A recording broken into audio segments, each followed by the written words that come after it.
नमस्कार, आप देख रहे हैं पटना प्राइम और मैं हूं आपके साथ प्रिंस कुमार। अभी कांग्रेस के प्रदेश कार्यालय में कांग्रेस के प्रदेश अध्यक्ष अखिलेश प्रसाद सिंह, जो राज्यसभा सांसद भी हैं, उन्होंने प्रेस कॉन्फ्रेंस किया, जिसमें आज जो है जदयू की नेत्री पूनम सिंह जो है, वो जदयू से विधायक भी रह चुके हैं, वो आज जो है कांग्रेस की सदस्यता ग्रहण की है। ये कहीं ना कहीं लोकसभा चुनाव के दौरान इस तरह का चीज़ें तो नेताओं का इधर से उधर आना जाना तो लगा रहता है, लेकिन अगर पूनम देवी जैसी नेत्री जो है, जदयू नेत्री, आज कांग्रेस में शामिल हुई है, तो इससे कहीं ना कहीं कांग्रेस का हाथ मजबूत जरूर होगा। लेकिन उसी बीच अखिलेश प्रसाद सिंह क्या कहते नजर आ रहे हैं, आप उनकी बातों को सुनिए। का जो खानदान है उस देश के स्वतंत्रता आंदोलन में भाग लिया।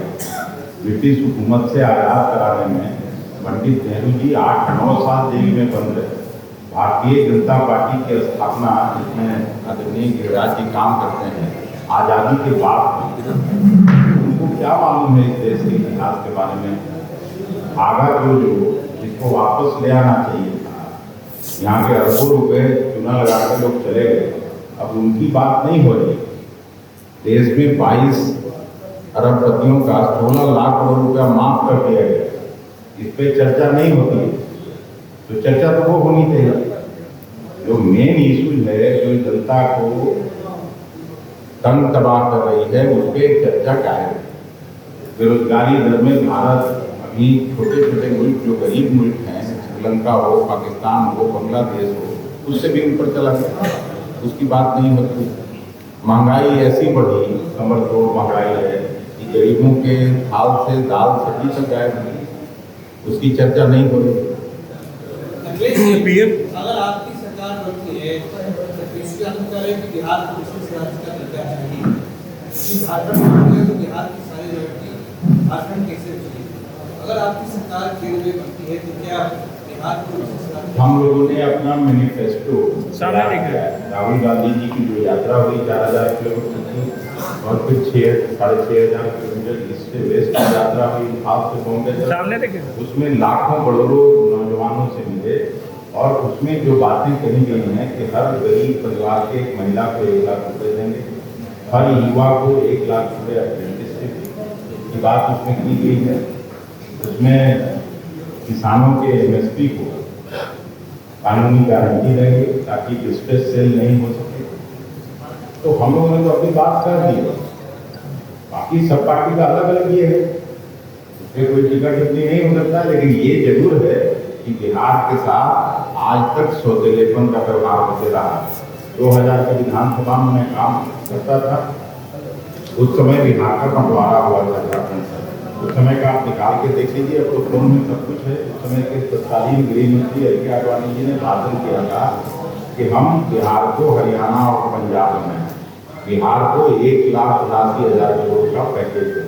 उस पैकेज का क्या हुआ, बिहार की जनता जानना चाहती है। अभी इसके पहले जब चुनाव में आदरणीय नरेंद्र मोदी जी आए थे, 2 जगह बिहार में उन्होंने भाषण किया कि 1,25,000 करोड़ का पैकेज देगा। क्या हुआ उस पैकेज का? तो केवल बड़ी बड़ी बातें करना और जमीन पर कुछ नहीं उतरना, यही तो त्रासदी है। अध्यक्ष जी, ये मिल खोलने की बात होती थी। PM की रोड शो को बीजेपी वर्ल्ड रिकॉर्ड बता रही है, और प्रधानमंत्री ने उस दिन कहा था कि राहुल गांधी प्रचार करने वाले नेता हैं और हम गरीब के बेटा है, काम करते हैं। रोड शो को वर्ल्ड। कौन गरीब का बेटा है? ये प्रधानमंत्री मोदी जी।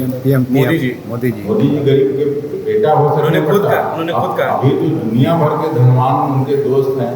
अभी मैं अपने बात में कहा ना कि 22 अरबपति परिवार को 16 लाख करोड़ माफ कर दिया जाता है, लेकिन किसान आज आत्महत्या कर रहा है, उसकी ऋण माफी नहीं होती। हम लोग तो कम से कम उस सरकार में मनमोहन सिंह जी में मंत्री थे, आपको अगर याद होगा, आप तो थोड़ा बच्चे होइएगा, नहीं याद होगा, उस बात का भी काफ़ी समय हो गया। लेकिन 72,000 करोड़ रुपए का लोन माफी हुआ था स्मॉल एंड मार्जिनल फर्म का। तो कांग्रेस पार्टी जब भी हुकूमत में आई है, किसानों के खेत खलिहान और गरीबों को आगे रख के पॉलिसी बनाई। मनरेगा जैसा काम हुआ बड़ा, राइट टू इंफॉर्मेशन हुआ, राइट टू फूड का बिल पास हुआ। हम लोग सोशल सेक्टर में जितने काम किए, आज तो केवल बात ही हो रही है, कोई जमीन पे उतर नहीं रहा। एनीवे आप सब लोगों को फिर से धन्यवाद। कार्यक्रम में जाना कांग्रेस में स्वागत करते हैं और इनसे आने से निश्चित रूप से पटना की दोनों सीटें, जहानाबाद की सीट और बिहार में हर जगह इनके साथ काम करने वाले लोग महागठबंधन के पक्ष में और महागठबंधन की ताकत बढ़ाने का काम करते हैं। 4 चरण का चुनाव अभी तक हुआ है और बिहार में जिस तरह से लोगों ने, यहाँ के मतदाता भाइयों ने साथ दिया है और महागठबंधन का, उनका मैं हृदय से शुक्रगुजार। शायद ही एक आध सीट है जहाँ हम लोगों का अच्छा नहीं हुआ, उस जगह प्रशासन की वजह से, और नहीं तो प्रायः सभी सीटों पर कांग्रेस सहित राष्ट्रीय जनता दल और वाम दलों के उम्मीदवार जीतने जा रहे हैं। जो सीट इनका गढ़ समझा जाता था, वो भी सीट इस बार भारतीय जनता पार्टी हार रही है। 3 चरण का चुनाव अभी बचा हुआ है, 5वां चरण, 6ठा चरण और 7वां चरण। इसमें सभी महागठबंधन के साथी, महागठबंधन के कार्यकर्ता और नेता पूरी ताकत से हम लोग भारतीय जनता पार्टी और जनता दलों के उम्मीदवारों को हराने में लगे हुए हैं। आज भी मेरा कार्यक्रम था, लेकिन पूनम जी का हुआ। पूनम जी का बड़ा व्यक्तित्व है और 85 में ये मिले हो, तो 39-40 साल का इनका लंबा अनुभव और इनकी दक्षता हम लोग सभी जानते हैं। निश्चित रूप से महागठबंधन और कांग्रेस पार्टी को विशेष रूप से लाभ। कोई सवाल है तो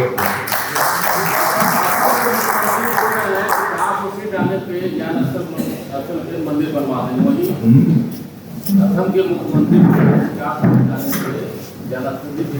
ज्ञानवापी मंदिर बनवाए, वही नियम होता है कि हिंदू मुस्लिम नहीं, तो क्या कहते? देखिए, भारतीय जनता पार्टी का शासन का 10 साल हो, 10 साल में उनको अपनी उपलब्धियों की बात करनी चाहिए। मंदिर मस्जिद की बात न कोई सुनना चाहता है और न उनको करना चाहिए।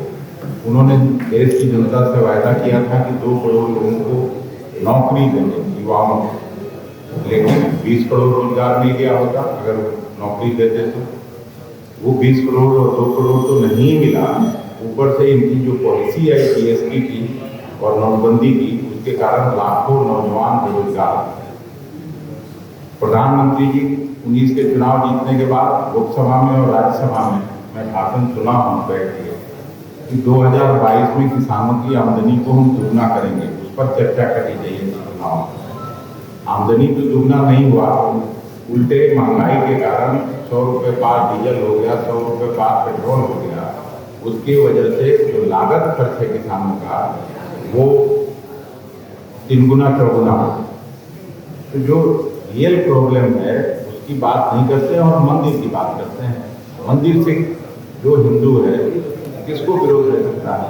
मस्जिद से किस मुसलमान को विरोध हो सकता है? चर्च से किस ईसाई को विरोध हो सकता है? पूजा हम भी करते हैं, राम की जब से पैदा हुए तब से राम की पूजा करते हैं, कृष्ण की पूजा करते हैं। और मैं हमेशा कहता हूँ कि हम लोग राम के पुजारी हैं, इनके जरा राम के व्यापारी नहीं है। तो ये लोग अपना करते हैं। मीडिया और इलेक्ट्रॉनिक मीडिया के बंधुओं, उपस्थित सभी भाइयों एवं बहनों, ये मसौरी के आए हुए हैं कांग्रेस के पुराने मंत्री हैं इंद्रमणि जी, जो पटना जिला के उपाध्यक्ष भी हैं कांग्रेस के।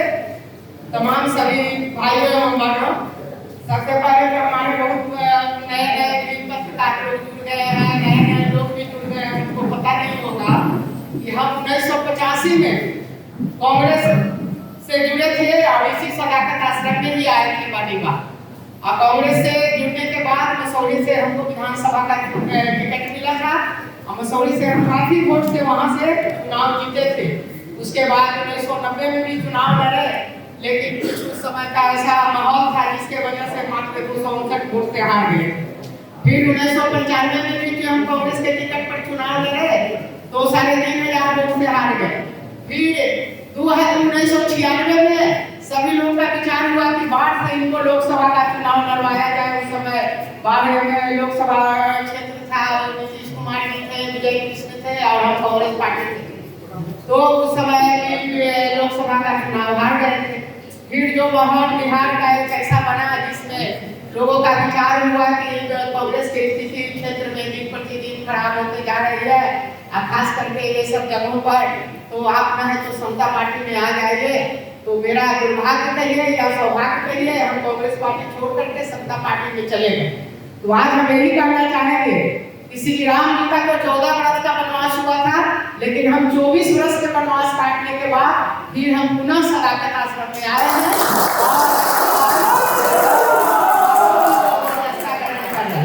ऐसे हर लोकसभा चुनाव का तो एक अलग महत्व होता है, लेकिन यह जो लोकसभा का चुनाव हो रहा है 2024 में, यह हर दृष्टिकोण से अत्यंत महत्वपूर्ण है।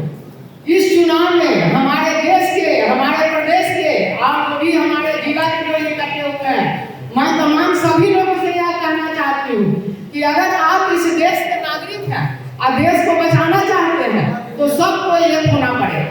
और नहीं तो ये देश दिन प्रतिदिन हमारे युवा भाई बेरोजगार बने हुए हैं, जिनको रोजगार नहीं मिल रहा है, महंगाई दिन प्रतिदिन बढ़ते जा रही है। मुझे याद है हम 1985 से जुड़े हुए जब कांग्रेस में थे, जब 40 रुपये कड़वा तेल हुआ था तो यही भाजपा वाले लोग नारा लगाते थे कि देखो रे कांग्रेस का तेल 40 रुपये कड़वा तेल। आज बताइए कड़वा तेल का दाम कितना हो गया है, 200 पार है। तो इस तरह से महंगाई दिन प्रतिदिन बढ़ते जा रहा है और कुछ जो उद्योगपति लोग हैं उनको लेकर के देश के प्रधानमंत्री अपने उनके कर्मों का सहारा लेकर के देश चला रहे हैं। तो ऐसे भाई यह संभव नहीं है। ये चीज का आभास उनको हो गया है कि यहाँ के लोग काफी विरोध में है, बिहार के लोग, और उनको इस बार जो गठबंधन का वोट नहीं देने जा रहा है। इसीलिए आपने देखा होगा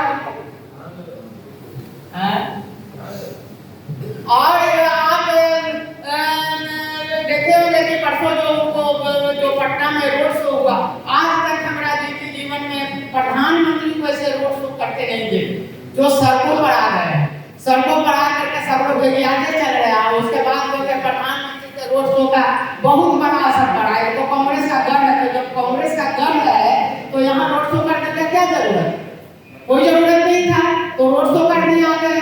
तो आज इस मौके पर अध्यक्ष जी को भी जाना है और अभी चुनाव का माहौल है, बहुत जगह लोग सबको अपने अपने क्षेत्र में जाकर के काम कर रहा है। बहुत ज्यादा तो नहीं कर सकते हैं, लेकिन बहुत सारे आपने देखा किस तरीके से उन्होंने स्पष्ट कर दिया कि जिस तरीके से पूनम देवी ने एक बार फिर से कांग्रेस में जो है कांग्रेस के ऊपर भरोसा जताया और कांग्रेस में शामिल हुई, ये कहीं ना कहीं कांग्रेस के लिए खुशी का वक्त है, बेहतर पल है। लेकिन अब देखना ये होगा कि बिहार की जनता कांग्रेस पे कितना भरोसा जता पाती है, ये तो वक्त बताएगा। फिलहाल अभी के लिए इतना ही। आगे का अपडेट्स आपके मन में यदि कुछ कमेंट है, कुछ चल रहा है तो कमेंट जरूर करके बताएं। फिलहाल अभी के लिए इतना ही। बने रहें पटना प्राइम के साथ, आगे का अपडेट्स मैं बहुत जल्द लाऊंगा। नमस्कार।